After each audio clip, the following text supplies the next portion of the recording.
कैसे हो? आज अपन नई यूनिट स्टार्ट कर रहे हैं करंट इलेक्ट्रिसिटी।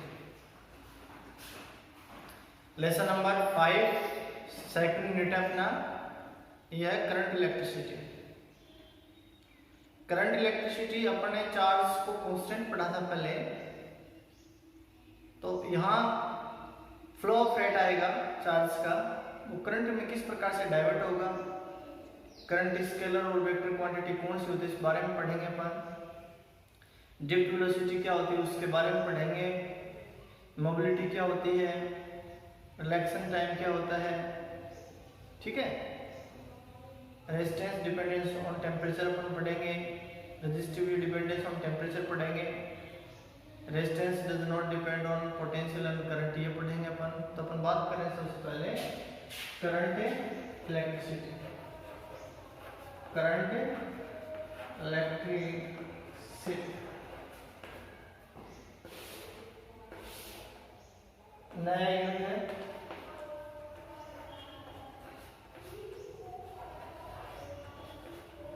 करंट इलेक्ट्रिसिटी सबसे पहले अपन मैं बात करता हूँ यहाँ पे, वो करता हूँ current.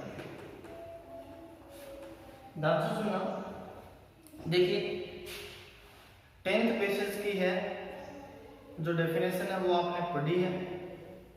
Rate of flow of charge is called current of a conductor, आपने पढ़ा है। बट जो करंट होती है वो वेक्टर क्वांटिटी नहीं होती है, क्योंकि इसमें डायरेक्शन भी होती है, मैग्नीट्यूड भी होता है, बट वेक्टर नहीं होती है। क्यों नहीं होती है वो भी मैं आपको बताऊंगा यहाँ पे। और फिर ये स्केलर क्वांटिटी की सीरीज में भी नहीं आती है, तो वेक्टर टेंसर क्वांटिटी के रूप में होती है। अगर आपको ऑर्डर से दिया हुआ हो,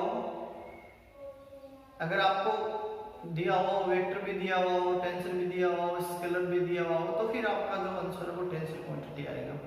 आप बड़ी क्लासों में जाके पढ़ोगे टेंसर क्वांटिटी, बस 11th में मैंने आपको बता दिया था। अब दोबारा से सुनो आप ध्यान से। मैंने क्या बताया, करंट का मतलब क्या होता है, rate of flow of charge, number एक बात। दूसरा अपन करंट की बात करें, current I equal to charge flow per unit time. जैसे मान लो आपके पास ये कोई भी कंडक्टर है, ये कंडक्टर हो गया, ये आपने इतने से एरिया को डेल्टा टी टाइम में जो फ्री इलेक्ट्रॉन है उसको आपने क्या किया है, मूवमेंट किया आपने इसमें। तो delta time taken delta T में आपने कितना चार्ज उसमें फ्लो किया है वो करंट के रूप में किस प्रकार से डिस्क्राइब होगा। रेट ऑफ फ्लो आ जाएगा, मतलब उसमें टाइम के अकॉर्डिंग रिजल्ट आएगा, वो करंट के रूप में अपन लिखते हैं। अब अपन बात करते हैं कि एवरेज वैल्यू ऑफ करंट अपन निकालते हैं। तो इन डेल्टा टी टाइम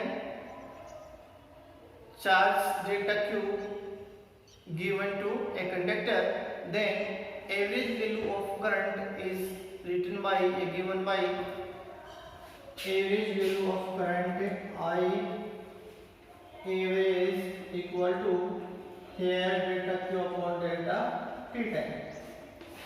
ये अपने पास रिजल्ट आ गया, यानी कि इतने जो टाइम में है डेल्टा क्यू चार्ज में, यानी कि डेल्टा टी टाइम में जो चार्ज अपने पास है वो डेल्टा क्यू है, तो आई एवरेज जो निकल के आएगा वो आपके सामने है, उसको अपन ने लिख दिया delta Q upon delta T लिख दिया।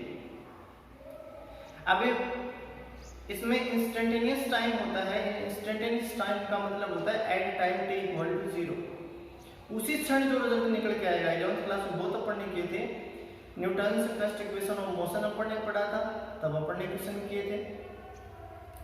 अपन ने फर्स्ट इक्वेशन पढ़ा था, सेकंड इक्वेशन पढ़ा था, थर्ड इक्वेशन पढ़ा था, उसमें वो सारी चीजें मैंने आपको बताई थी। तो अगर आपने डेल्टा टी टाइम में चार्ज को फ्लो किया वो डेल्टा क्यू है, तो अपने पास जो एवरेज वैल्यू ऑफ करंट हो जाएगा वो हो जाएगा delta Q upon delta T. अपन इंस्टेंटेनियस टाइम अपन निकालना चाहते हैं तो कितना हो जाएगा, आई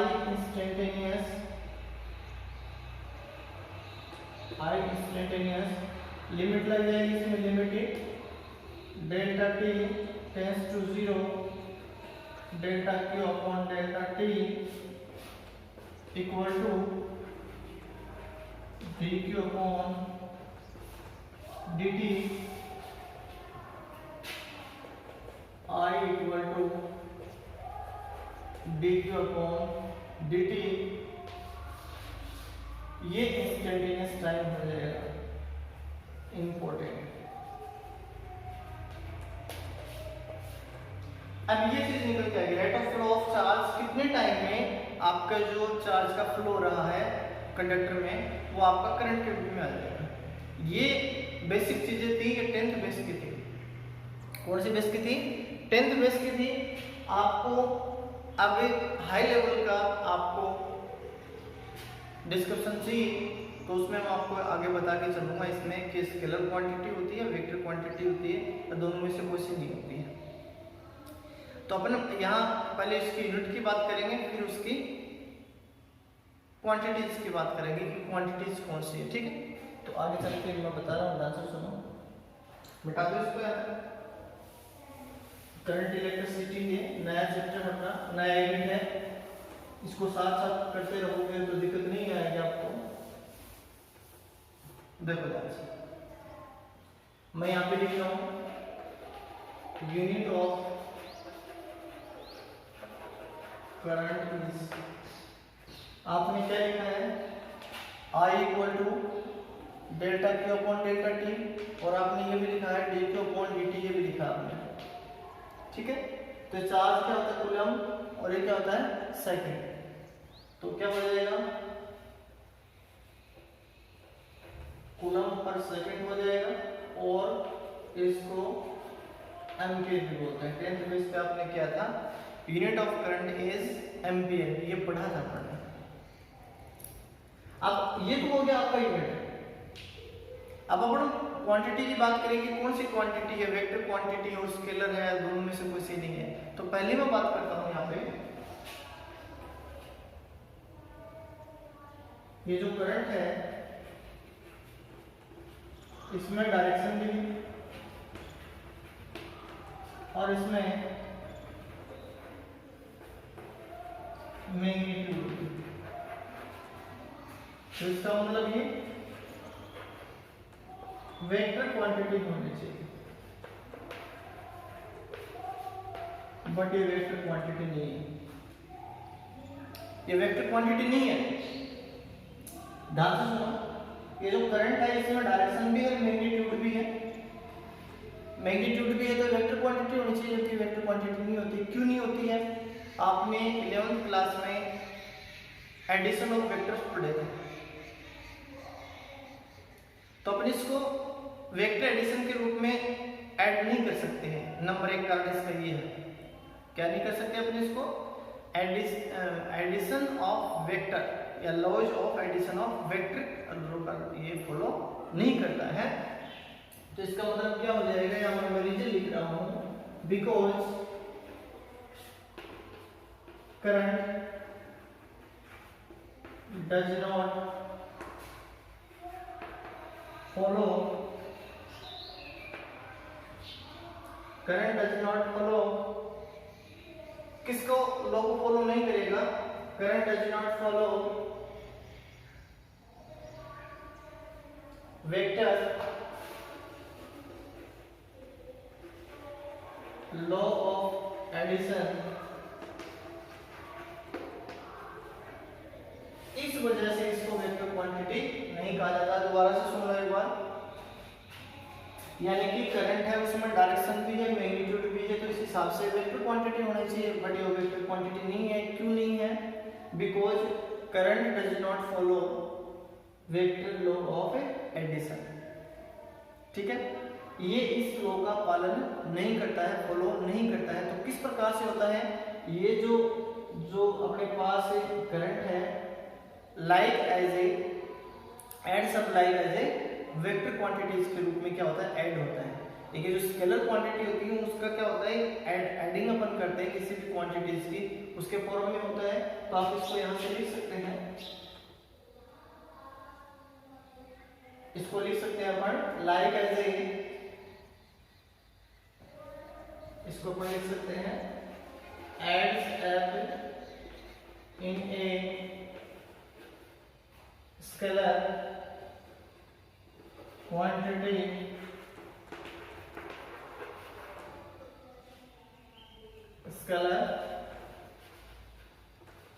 स्केलर क्वांटिटी होगी। दोबारा से समझो इसको, एक बार दोबारा बता देता हूँ। देखिए आपने जो यूनिट ऑफ करंट लिखा है वो क्या लिखा है, कूलम पर सेकंड और एम्पीयर लिखा है। तो यहाँ पे जो करंट है इसकी डायरेक्शन भी है, मैग्नीट्यूड भी है, बट ये वेक्टर क्वांटिटी नहीं है। क्यों नहीं है उसका रीजन मैंने नीचे लिख दिया है।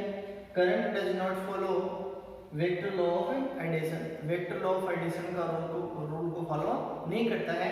ये किस प्रकार से ऐड होंगे, adds up in a scalar quantity, ये स्केलर क्वांटिटी के रूप में इसको ऐड करते हैं। तो इसका मतलब क्या हो गया, क्या हो गया, current is a scalar quantity, current is a scalar quantity. इस हिसाब से करंट क्या होगी, एक स्केलर क्वांटिटी होगी। एग्जांपल बता देता हूं, एग्जांपल अपन लेके चलेंगे, एग्जांपल से और क्लियर हो जाएगा। Current is a scalar quantity मैंने बोला है, तो इसका मतलब एग्जांपल अपन लेंगे।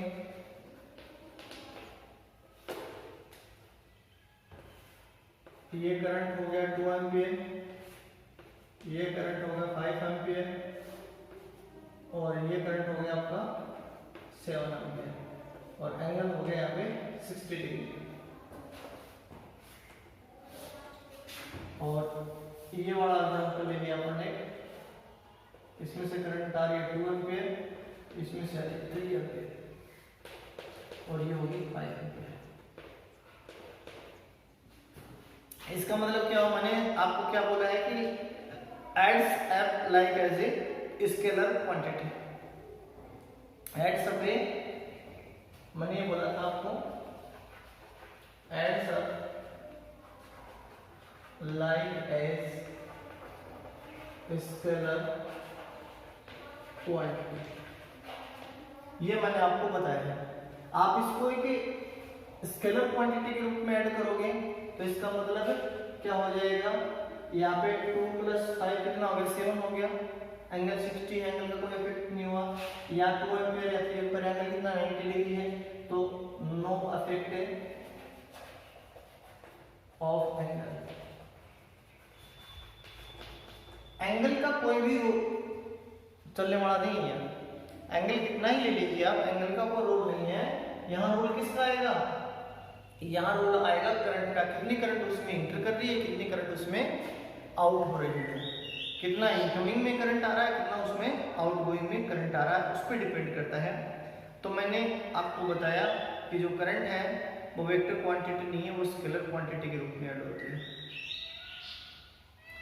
अब अगर किसी क्वेश्चन में कंपटीशन एग्जाम में कोई क्वेश्चन आता है कि आपको दे दिया कि करंट होती है वो स्केलर और वेक्टर क्वांटिटी होती है, टेंसर क्वांटिटी होती है, उस हिसाब से आपको टेंसर क्वांटिटी लिखना पड़ेगा ऑर्डर के हिसाब से। कैसे, एक 3 नंबर की और आती है इसमें tensor quantity, tensor quantity 11th class में मैंने करवाया था, एज लाइक एज प्रेशर। अगर ऑर्डर के हिसाब से आपको मिलता है, ये बहुत अच्छा क्वेश्चन है बोर्ड में और कंपटीशन में। अगर आपको ये दे दें कि what is quantity of current या what is in form of current according to quantity, quantity के हिसाब से करोगे। अगर मान लो आपको दे दिया जाए तो क्या लिखोगे, सबसे पहले टेंसर क्वांटिटी, हाई लेवल की चीज पढ़ोगे आप उसको जाके, और दूसरी आएगी इसमें स्केलर क्वांटिटी।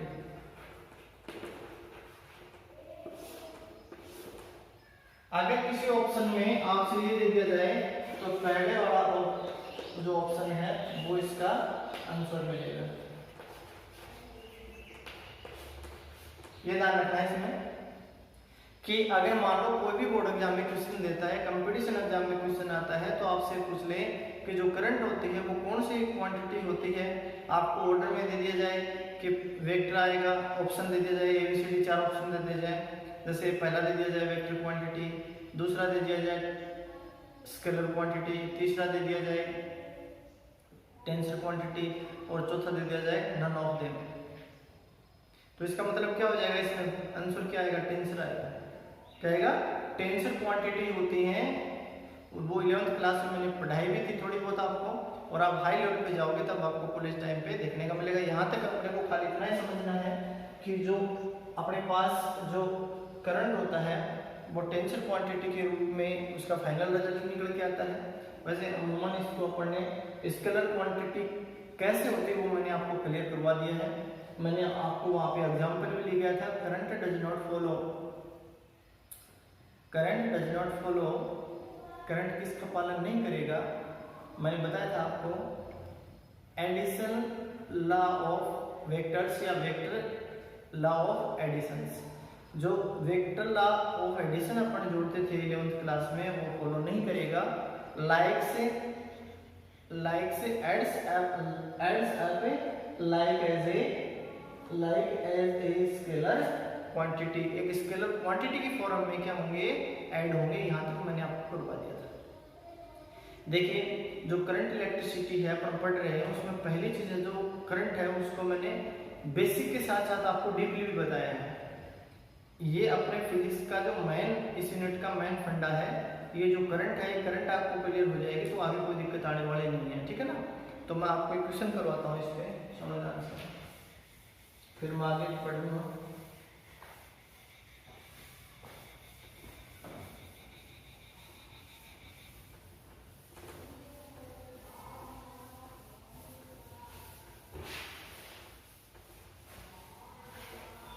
देखो अपन आगे बढ़ेंगे, क्वेश्चन कर रहे हैं।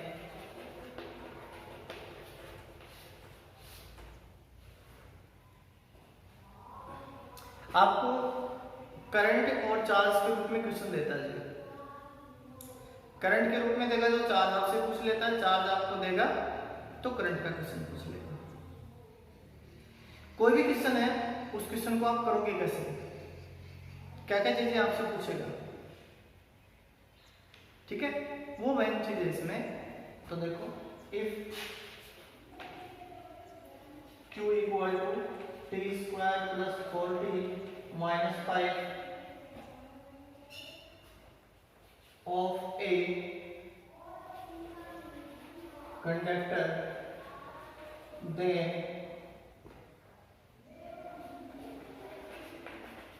Find out I instantaneous at t equal to 3 second.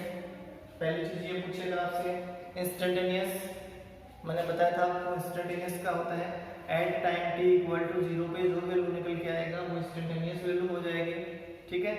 Instantaneous at t equal to 3 second and also find out I average from 0 to 2 second. ये क्वेश्चन अपने को दे दिया जाए तो कैसे करेंगे अपन।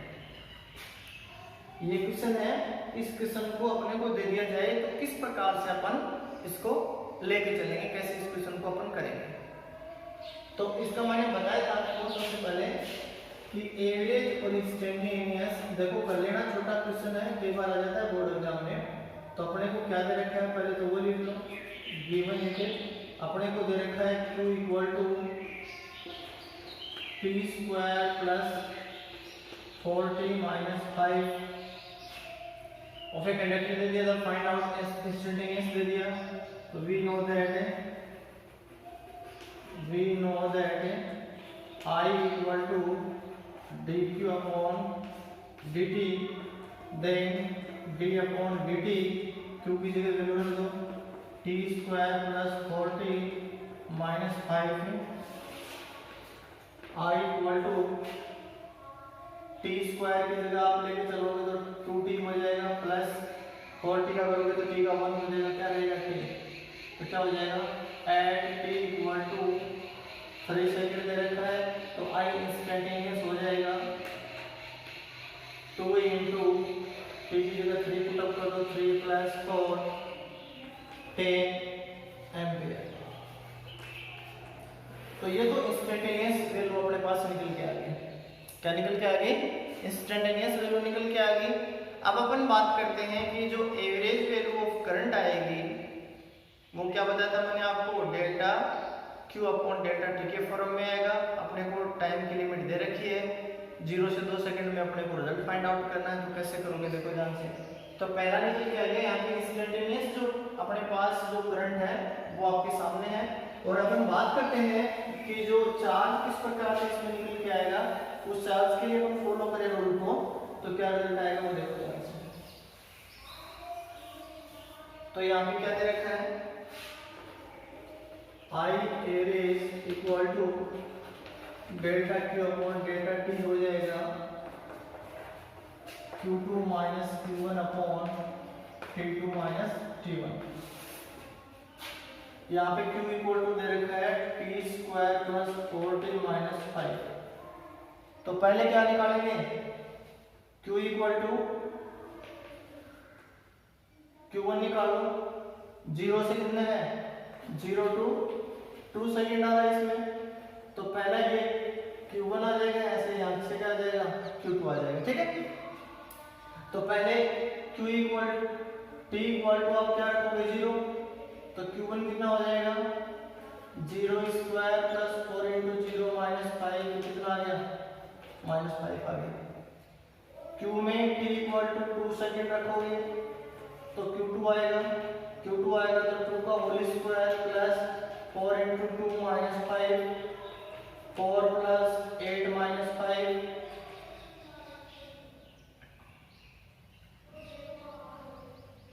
4 plus 8, 8 4 12 minus 5।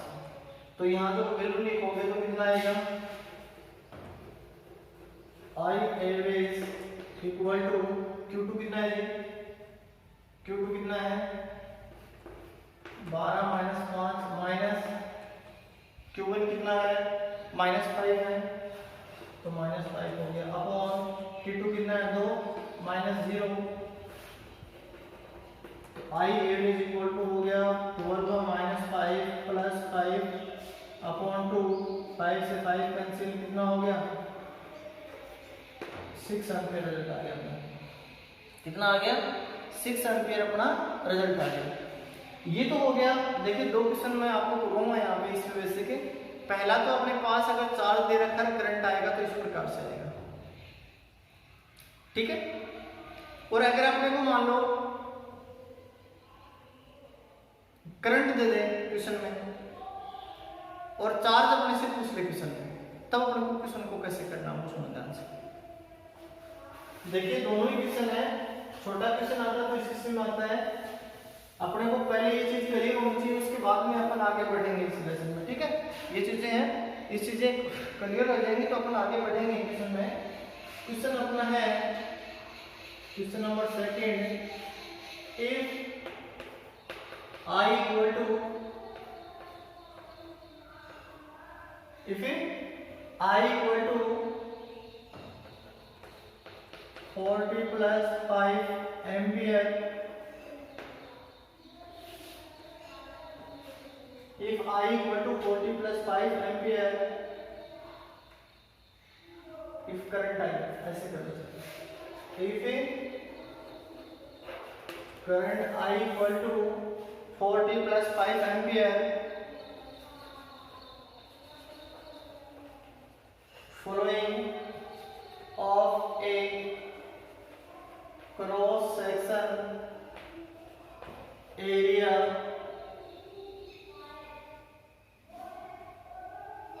in 0 to 2 second time, then find out charge flowing of a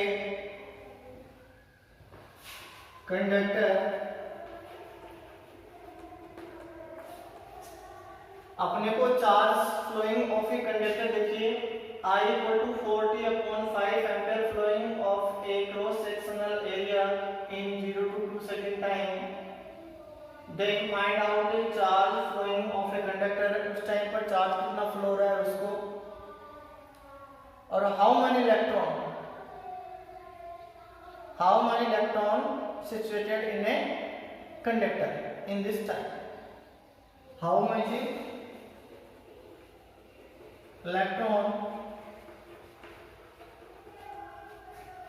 is situated in a conductor.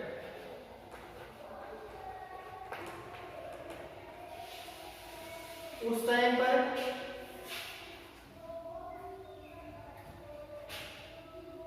कितने electron उसी कंडक्टर में, उस कंडीशन में या कंडक्टर में कितने होंगे, उसका रिजल्ट अपने को फाइंड आउट करना है। तो अपन कैसे करेंगे, क्वेश्चन को देखो एक बार, उसके बाद में मैं आगे करवाता हूँ।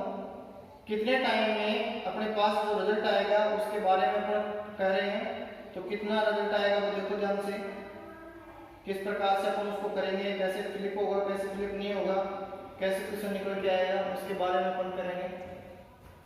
या हाउ विल बी इलेक्ट्रॉन,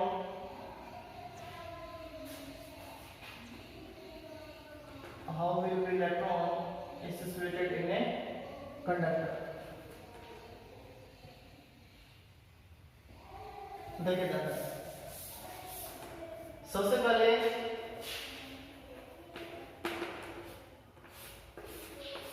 अपने को दे रखा है I equal to 40 plus 5.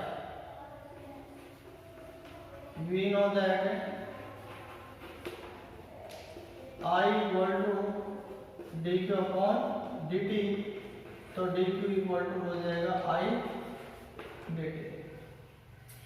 I की वैल्यू दे रखी है और q की वैल्यू चाहिए अपने को कितने टाइम में, 0 से 2 सेकंड में, है ना। और फिर कितने इलेक्ट्रॉन होंगे वो इलेक्ट्रॉन निकालेंगे।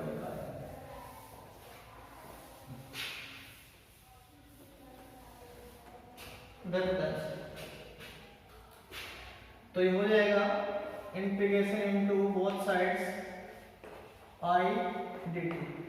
0 से कितना सेकंड है क्वेश्चन में जी, 2 सेकंड, 0 to 2। यहाँ तक कोई दिक्कत नहीं है। I की वैल्यू से पुट अप कर दो, 40 प्लस 5 कितना आएगा,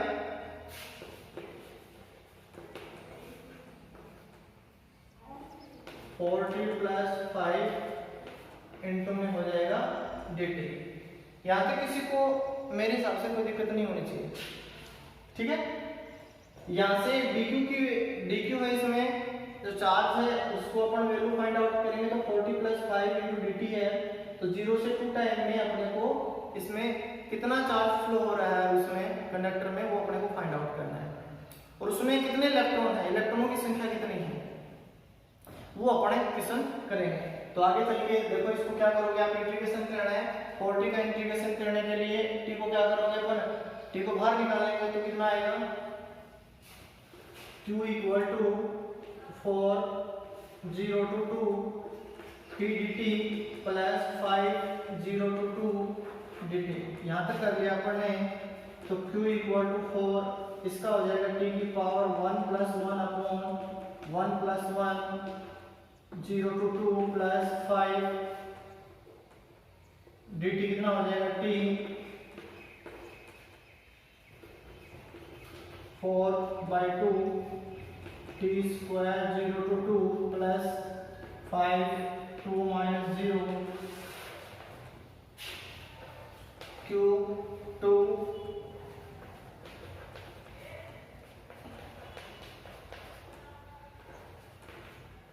2 into 4 plus 10 18 कूलम। ये अपने पास रिजल्ट आ गए। अब इलेक्ट्रॉन कितने हैं उसमें, इलेक्ट्रॉन कितने हैं उसमें वो अपने को रिजल्ट निकालना है। तो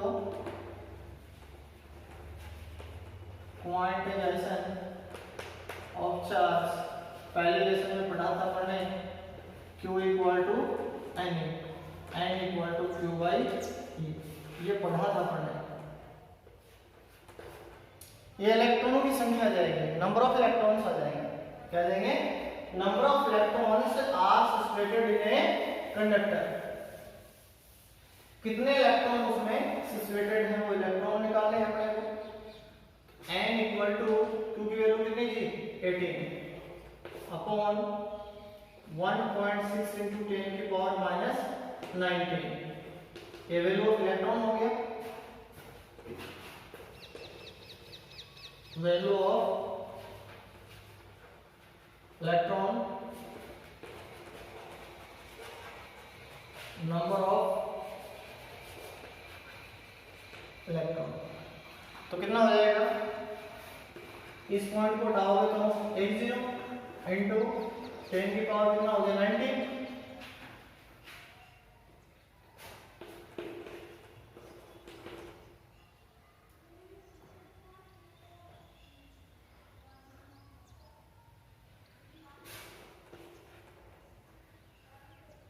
Q equal to any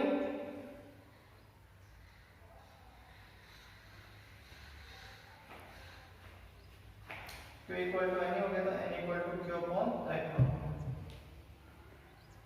50 into 10 की पावर इलेक्ट्रॉन।